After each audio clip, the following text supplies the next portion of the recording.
May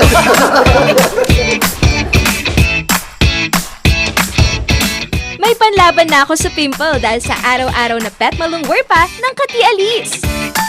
Say hi to a new confidence with Kati Alice.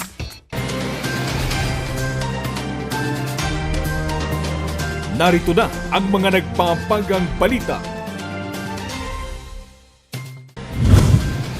Fuel subsidy, pinag-aaralan sa gitna ng walang habas na pagtaas sa presyo ng petrolyo. Pangasinan, isa sa ilalim na sa MGCQ. Pagbabakuna sa mga menor de edad, sinimulan na sa Baguio City. May batas ba kaugnay sa telemedicine? Ang sagot tunghayan sa ikaw at ang batas. Abreño, pasok sa 30 finalists ng 10 Outstanding Students of the Philippines.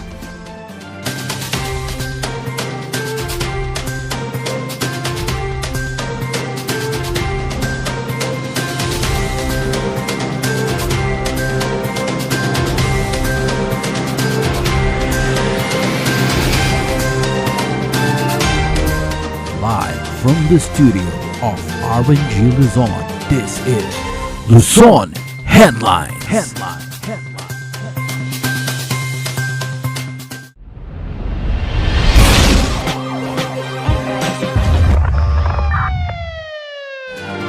Sa gitna ng walang habas na pagtaas sa presyo ng gasolina, pinag-aaralan ngayon ang pagkakaroon ng fuel subsidy para sa mga tsuper. Ang detalye sa report ni Charles Limon. Nasa ikasyam na linggo na ang pagsipa ng presyo ng produktong petrolyo. Ang tsuper na si Jonathan halos wala ng kita sa buong maghapong pamamasada. Imbis pababain nila, pataas ng pataas. Yun namin kung hanggang kailan to. Masyado nang nahihirapan kami mga jeepney driver, lalo ng mga taxi kasi wala nang maiuwi sa pamilya. Magkukrudo ka.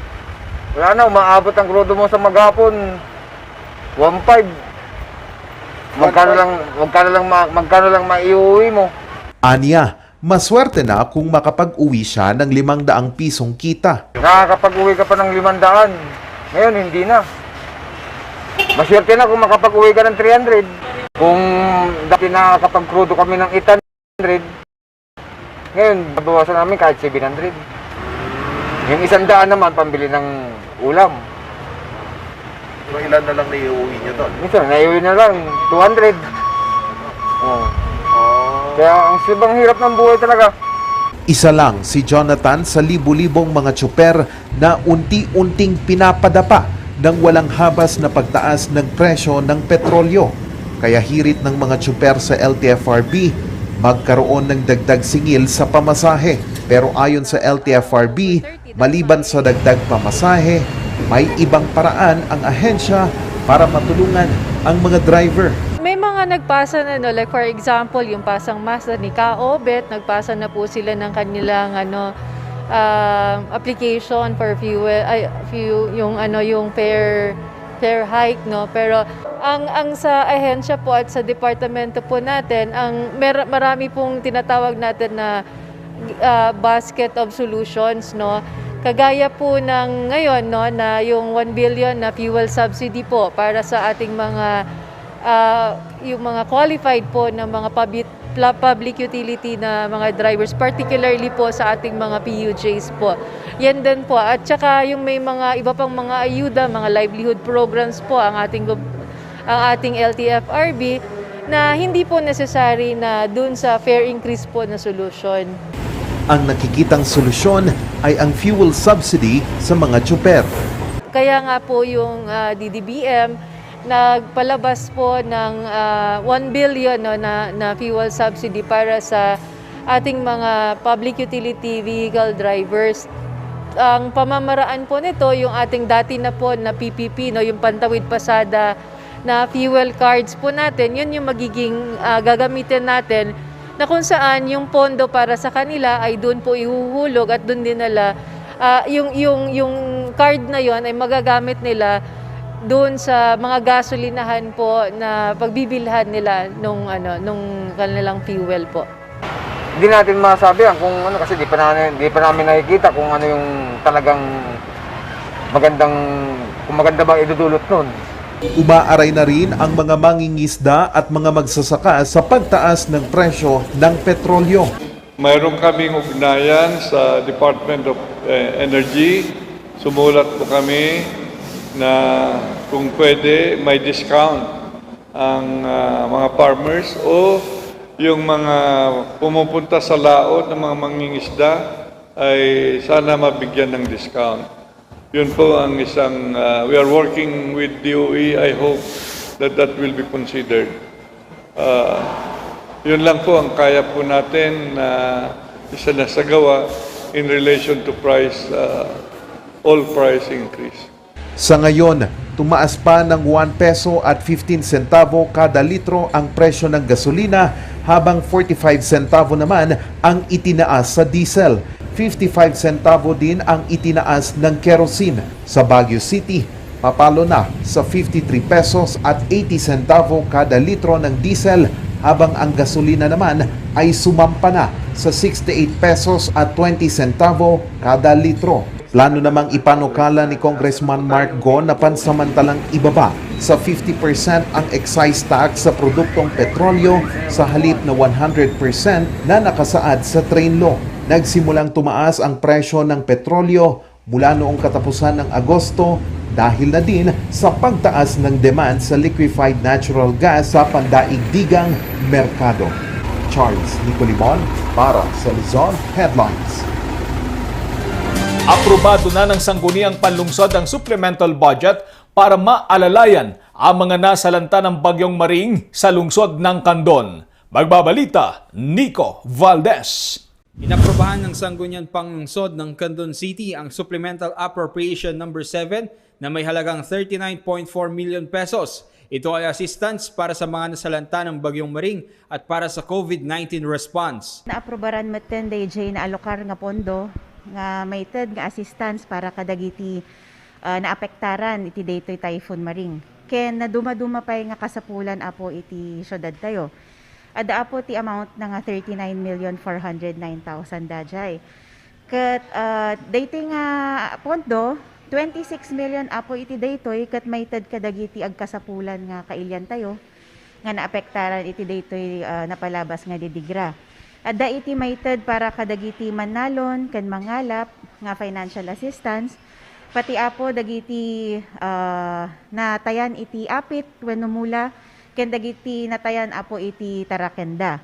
Adda pay iti may ted nga emergency shelter assistance mat para kadagiti naperdyan iti babalay wenno napukawan iti bubong naitayab dagiti bubongda ken naduma-duma pay apo. Adda pay iti may waras nga fingerlings mat para kadagiti mangalap tayo. Adda apo iti naawat tayo nga report nga adu dagiti mangalap tayo nga naperjan gamin iti fish cages. Iso nga dagitoy apo nga assistance ket may ted to apo iti kadarasan nga panawan. Kasarita mi lang apo dagiti maseknan nga department heads isunto ti panakawaras na dagitoy nga assistance. Dati apo nga naialokar ket supplemental appropriation from our general fund apo adda pay mat iti available nga pondo nga mabalin tayo nga usaran. Iso nga dito yun apo iti in-prioritize iti konseho nga aprobaran. Tapno dakkel apo iti may tulong na para kadagiti agkasapulan nga kailyan tayo. 4 na sektor ang grabing naapektuhan ng bagyo: social services, infrastructure, trade at agriculture. Ito ang mga sektor na mabibigyan ng assistance. 1.5 million pesos para sa market loan assistance, 2 million pesos para sa aquaculture o pamimigay ng mga fingerlings. Assistance para sa 5,800 na magsasaka at mangingisda. Tig 2,000 ang mga ito at sa kabuuan ay 11.6 million pesos. 3 million pesos para sa mga nawalan at namatayan ng mga alagang hayop. 6,680,000 pesos para sa repair and maintenance ng mga infrastructure assets na nasira ng Bagyong Maring. 1 million pesos para sa emergency shelter assistance para sa mga nasirang kabahayan at 329,000 pesos assistance para sa mga binahang stall owners at kalamayan vendors. Ayon naman kay Candon City Mayor Erickson G. Singson, agad silang nag-conduct ng rapid damage assessments at dahil dito napabilis din ang pag-allocate ng supplemental budget para sa mga biktima ng Bagyong Maring. Sigida nga napan nag-inspect iti dagiti masektan nga departments, dagiti na damage iti agriculture, napan ni apo iti agriculture office, iti agriculture head, napamot iti city engineer nga nag-inspect kan dagiti kakadwana nag-inspect da dagiti damages ti infrastruktura, ken dagiti na damage mat nga babalay,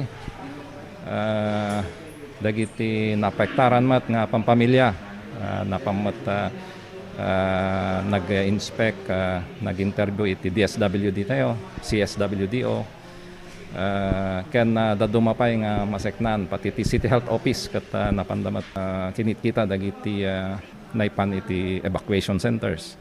Sa kasalukuyan ay sumasailalim sa state of calamity ang buong lalawigan ng Ilocos Sur. Balita mula sa lalawigan ng Ilocos Sur, Nico Valdez para sa Luzon Headlines.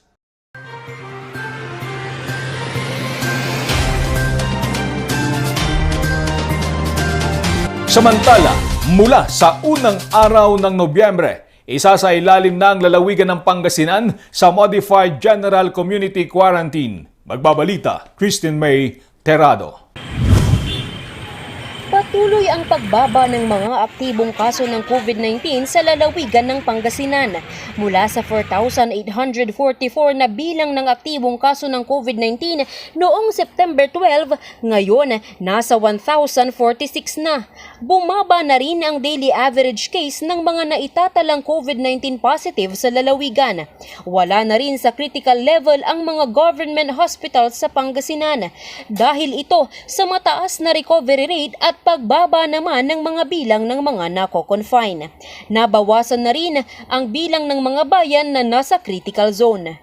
Dahil dito, alinsunod sa rekomendasyon ng IATF, isa sa ilalim na ang probinsya sa MGCQ o Modified General Community Quarantine mula November 1 hanggang 30. Pinakikiusapan naman ang publiko na sumunod pa rin sa mga safety protocols.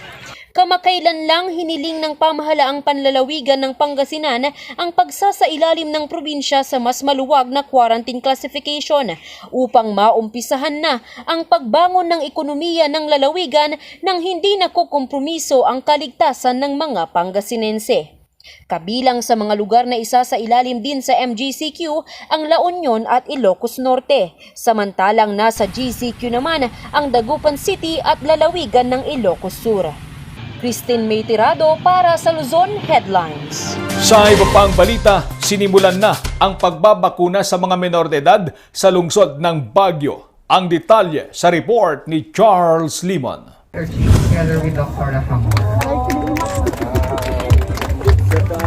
Sa Baguio General Hospital, sinimulan kanina ang rollout ng bakuna sa mga menor de edad na may comorbidity. So we have launched this today.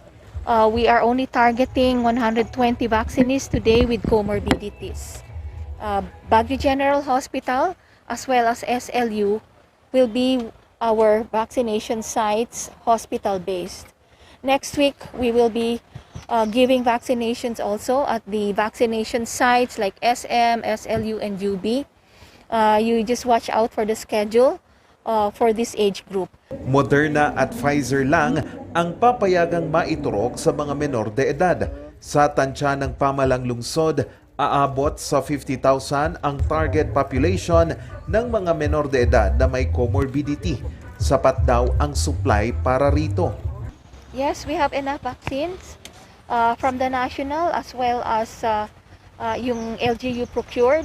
Although we're giving Pfizer, as I said, we're giving Pfizer for this age group.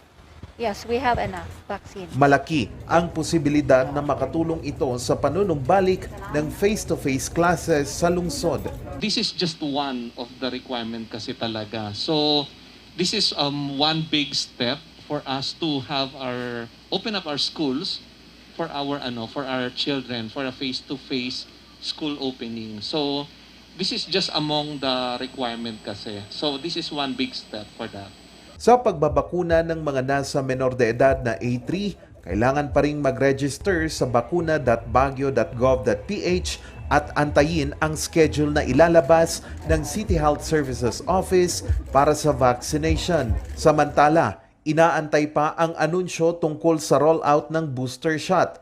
Pag nagkataon, target na agad mabigyan ang mga nasa A1, A2 at A3. Meron na tayong naririnig na approved na ang recommendation ng Health Technology Assessment Council.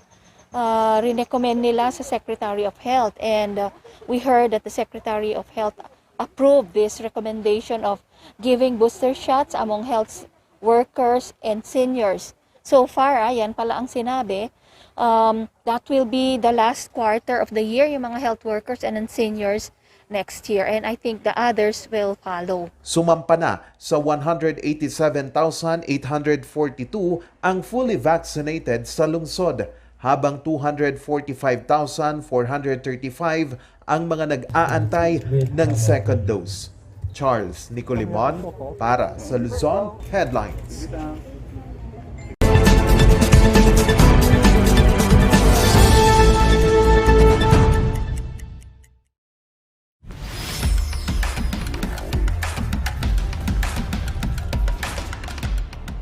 Almost 2 years na ang ating crisis, ang pandemic.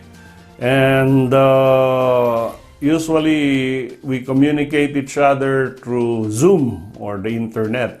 In fact, sa mga lawyers, sa mga korte, the Supreme Court has allowed remote hearings. No? You don't need to go to court for a face-to-face cross-examination, for a face-to-face direct examination, or even a court hearing. But merong nag-evolve sa practice of medicine ngayon. At ito yung tinatawag nilang telemedicine, where a patient gets or to consult his or her physician via Zoom, via the internet. And meron tayong law na nagre-regulate ng practice of medicine. At ito yung Republic Act number 2382, otherwise known as the Medical Act of the Philippines. Dinefine niya ito kung ano ang doktor or ang medical practitioner. And it says, a person to be engaged in the practice of medicine shall by means of signs, cards, advertisements, written or printed matter, or through radio, television, or any other means of communication, diagnose, treat, operate, or prescribe any remedy for any human disease, injury, deformity, physical, mental, or physical condition. Dito sa batas na ito, ang sabi, pwedeng magkonsulta ang isang pasyente, no, doon sa kanyang doktor through radio, television, or any other means of communication. Unfortunately, nung ginawa ng batas na ito, wala pa tayong internet. So, outside this definition by the law, parang illegal yung pagkonsulta via Zoom or via internet.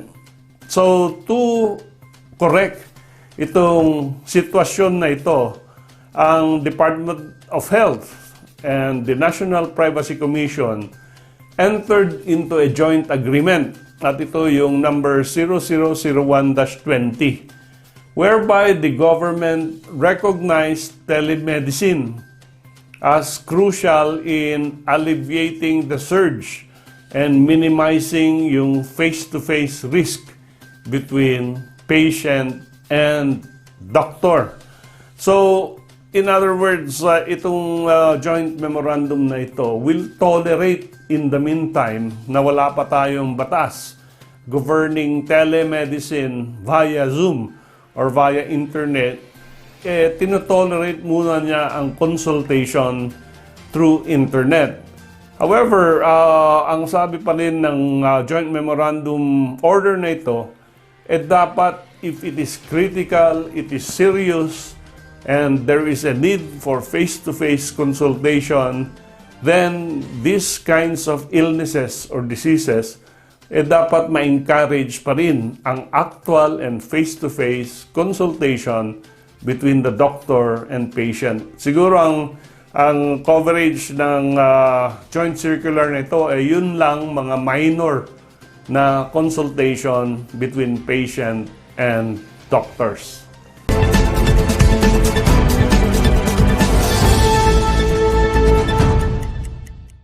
Ang bahaging ito ay hatid sa inyo ng Pines Estate and Gaming Corporation. Susunod, kooperatiba, pinarangalan, yan at iba pang balita sa pagbabalik ng Luzon Headlines.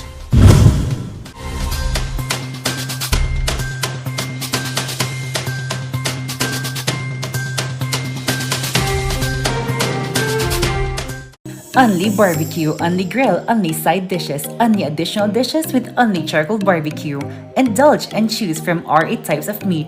Beef samgyeopsal, pork samgyeopsal, spicy samgyeopsal, tender flavorful moksel, pork barbecue, spicy chicken, and chicken barbecue. Don't limit those cravings and go all out with more than 20 additional dishes. From ramyun, soy sauce chicken, fried chicken, dumplings, kimali, tteokbokki, chop suey, spaghetti, macaroni salad, kimbap, vegetable salad, kakis, doenjang soup, egg soup, sweet and sour pork, and many more to satisfy your appetite.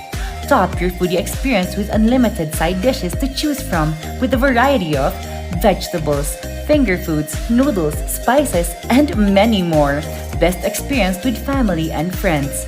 Treat yourself and visit us now at Samgyup Pocha, located at number 2 Leonard Wood Road, Manuel A. Rojas, Baguio City. Open from 11 a.m. to 10 p.m. Redefine Unlimited. Coronavirus. Dahil dito, may mga bagay na hindi mo na magagawa. Ngunit, may katuwang ka. PDA or Pau de Arco Herbal Capsule na may antiviral quercetin at immunity booster. Mag-PDA or Pau de Arco Herbal Capsule araw-araw para iwas sakit, iwas virus. PDA. Proteksyon, depensa, alay sa kalusugan. PDA or Pau de Arco Herbal Capsule is available in all leading drugstores nationwide. Another quality product of Aldrich Corporation.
Kapag labis pong nainitan o nausukan ng mga linya, tore at mga materyales na nakakabit dito, maaaring magdulot ito ng pagkaantala sa daloy ng kuryente. Bukod sa apoy, ang usok mula sa pagsisiga ay nagiging dahilan para ma-ionize ang hangin sa paligid ng linya ng kuryente. Ang mismong hangin ay pwedeng maging konduktor ng kuryente sa pagitan ng mga kable. Ang usok ay maaaring daluyan ng kuryente papuntang lupa at maging sanhi ng brownout. Ang paalalang ito ay mula po sa NGCP.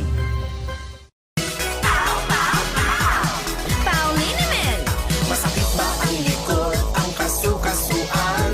Namimitig o masakit ang iyong kalamnan? May rayuma, arthritis o nahihilo? May stiff neck, flatulence o masakit ang ulo? Sa Pauliniment, ginhaway, garantisado. Pauliniment, isang pahid ka lang. Dahil walang out sa PAO!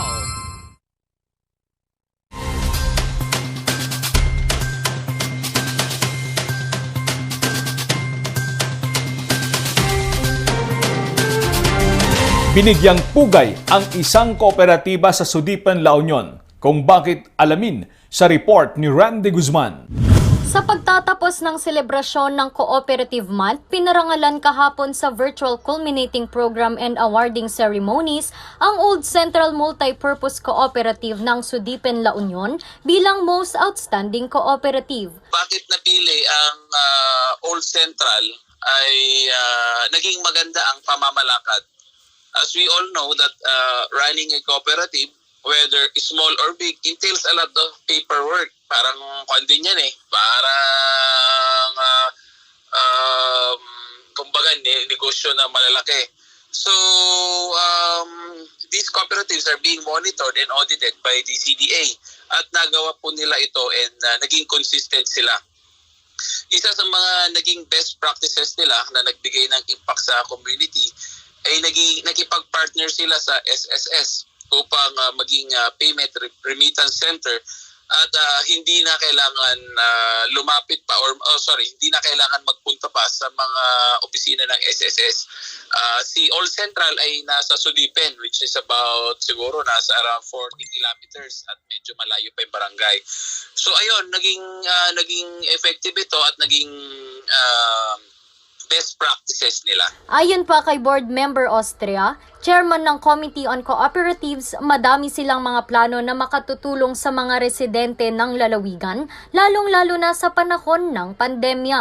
Bago kami nag-conduct ng program ng celebration ng Cooper Month, nagpadala ako ng mga gap analysis survey. So doon nakita ko na na-identify nila kung ano yung mga naging problema nila. So ang plano ko ngayon this year ay ipagpapatuloy natin silang i-monitor at para matulungan sila at maging effective ang kanilang pagpapatakbo ng kanilang kooperatiba. Nagbigay din siya ng pasasalamat at pagpupugay sa pamahalaang panlalawigan ng La Union at sa iba't ibang mga kooperatiba. Nagpapasalamat ako kay Governor Pocoy Ortega at sa aking mga kasamahan sa Sagunya Palawigan, kay Vice Governor Mario, sa kanilang pagsuporta at pagkikisa sa lahat ng mga hangarin nating gustong gawin sa kooperatiba sa probinsya. Randy Guzman para sa Luzon Headlines. Umarangkada na ang kalaaral sa lalawigan ng Abra. Hangad nito na maturuan ang mga mag-aaral sa mga kanayunan. Magbabalik sa report, Randy Guzman.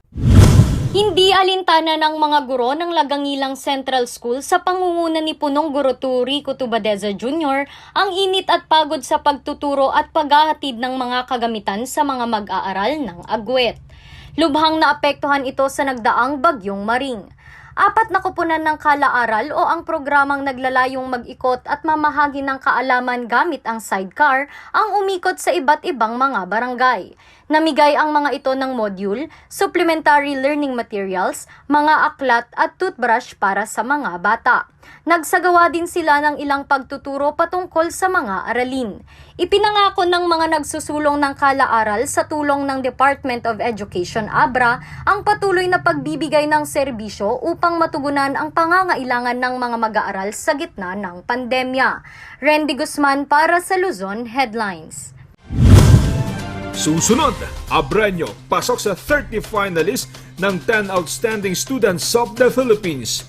Ang kwento sa pagbabalik ng Luzon Headlines.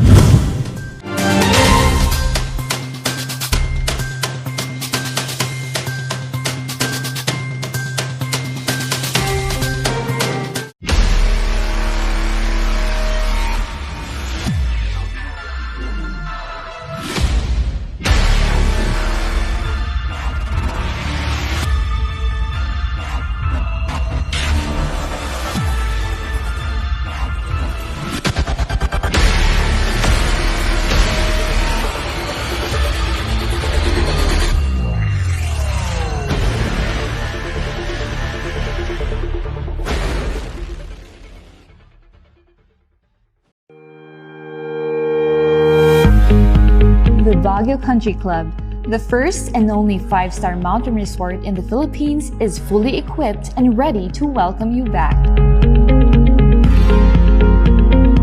The club has thoroughly worked on adapting to the new normal. The usage of any of the facilities and amenities of the club is governed with specific rules, regulations, and procedures in accordance to the medical, physical distancing, and disinfecting protocols. And as you return back here to your second home and make new memories with us, we assure you that at the Baguio Country Club, you do not have to worry because we can assure you that the club continuously puts great importance to the health, safety, and wellness of its members, guests, and employees.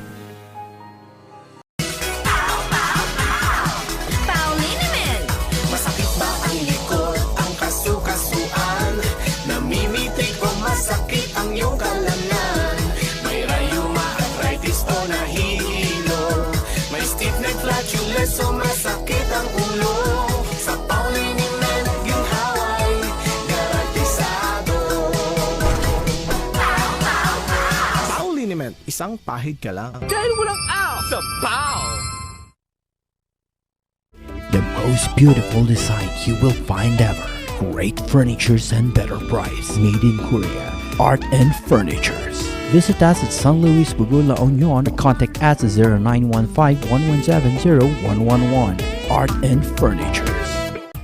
TG Home Builders po? Yes po, sir. Sir, paano po umorder online ng mga hardware supplies? Punta lang po kayo sa facebook.com/tghomebuilders at i-message nyo na lang po kami doon at mayroon lang pong sasagot sa inyo. Sir, ang TG Home Builders po ay isang tindahan na nag-o-offer po ng mga finishing material. Easy to install at mas makakatipid po sila ng oras at sa pera po nila. Mas concentrated po kami sa mga modern materials. TG Home Builders, we turn houses into homes! Coronavirus. Dahil dito, may mga bagay na hindi mo na magagawa. Ngunit, may katuwang ka. PDA or Pau de Arco Herbal Capsule na may antiviral quercetin at immunity booster. Mag-PDA or Pau de Arco Herbal Capsule araw-araw. Para iwas sakit, iwas virus. PDA. Proteksyon, depensa, alay sa kalusugan. PDA or Pau de Arco Herbal Capsule is available in all leading drugstores nationwide. Another quality product of Aldrich Corporation.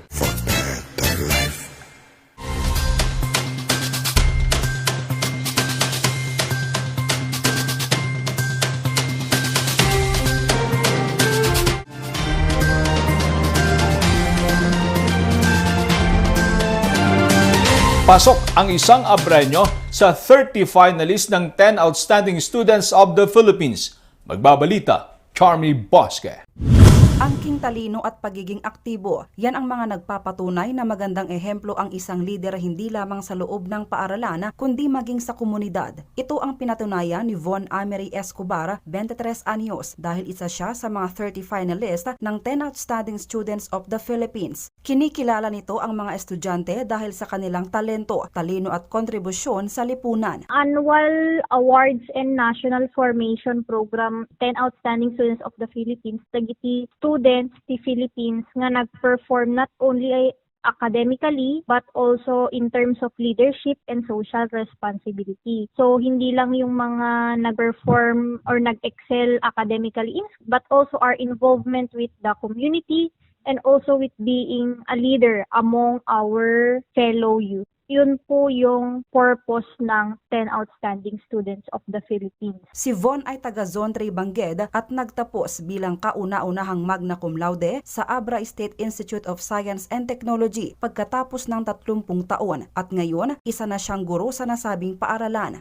I think that my chances for the 10 Outstanding Students of the Philippines was TED, majorly because I graduated as the first magna cum laude after 30 years. That's according to my professors kasi ako daw yung first na magna cum laude na napag-graduate nila, and it's very rare for a magna cum laude graduate school. One more thing, during my stint in the college, I started as a writer, joining regional, national, and international competitions. So mostly regional and national. However, However, I won an award of excellence in the World Youth Essay Competition in 2018. And then I have presented a research when I was a student in the 13th NAKEM International Conference. And aside from that, I was also involved in the student body organization or the student government, as well as other mandated organizations such as the Theater Guild. For the Theater Guild of the College of Teacher Education, I was vice president, and my role back then was to write scripts and direct chamber theater and plays for the organization. Aside from that, I held positions such as editor-in-chief, vice president of the student government. I was also the first president, one of the pioneers of the first Assist NAKEM Youth Organization. It is a youth organization with NAKEM International Conferences as the mother organization or the main body of the organization. Napili si Von noong 2018 na maging representante ng ASIS sa 57th 10 Outstanding Students of the Philippine Search, pero dahil sa pandemya, naipagpaliban ito. In terms of journalism, I'm invited every now and then to be guest speaker or to share my knowledge to the young journalists here in Abra, as well as render my services to the community here, because I am also one of the members of the Abra Youth Organization Society. So we are also forming the next leaders for the next generation. Sa Disyembre 1 malalaman ang mga pasok sa 10 Outstanding Students of the Philippines. Para mas makapagbigay ng inspirasyon, may mensahe si Teacher Von sa lahat ng estudyante at kabataan. I think one of the things that I can say na may bagakmot kadagiti estudyante is to study hard but also live a well-balanced life. It's okay nga if they also get some rest, they study and do the things they love. I think those students who are out of school are very admirable because they are able to render help to other people, as well as adapay mo dagili daduma nga while helping other people while they are studying. They are studying personally in their homes or seeking the guidance of other educators in their study. Mula sa 30 finalists, 6 dito ang napili na Cordillerans, kabilang na si Von Amery. Charmy Bosque para sa Luzon Headlines. At yan ang mga balitang nakalap ng Luzon Headlines ngayong araw. Maraming salamat at muli, magandang gabi po sa ating lahat.